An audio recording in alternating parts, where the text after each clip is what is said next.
आणि यानंतर बुलेटिनमध्ये एक ब्रेकिंग न्यूज आहे। अभिजित ढोबळेंनी शरद पवारांच्या राष्ट्रवादीचे प्रदेशाध्यक्ष जयंत पाटलांची भेट घेतलेली आहे। अभिजित हे माजी मंत्री आणि भाजप नेते लक्ष्मणराव ढोबळेंचे पुत्र आहेत।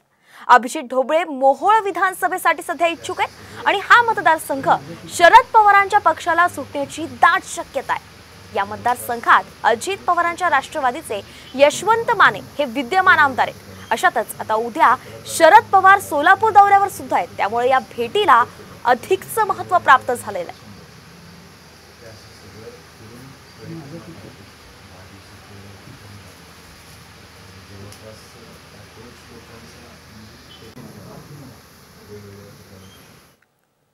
आणि यानंतर बुलेटिनमध्ये एक ब्रेकिंग न्यूज आहे। अभिजित ढोबळेंनी शरद पवारांच्या राष्ट्रवादीचे प्रदेशाध्यक्ष जयंत पाटलांची भेट घेतलेली आहे।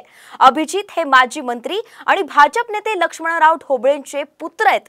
अभिजित ढोबळे मोहोळ विधानसभेसाठी सध्या इच्छुक आहेत आणि हा मतदारसंघ शरद पवारांच्या पक्षाला सुटण्याची दाट शक्यता आहे। या मतदारसंघात अजित पवारांच्या राष्ट्रवादीचे यशवंत माने हे विद्यमान आमदार आहेत। अशातच आता उद्या शरद पवार सोलापूर दौऱ्यावर सुद्धा आहेत, त्यामुळे या भेटीला अधिकच महत्त्व प्राप्त झालेलं आहे।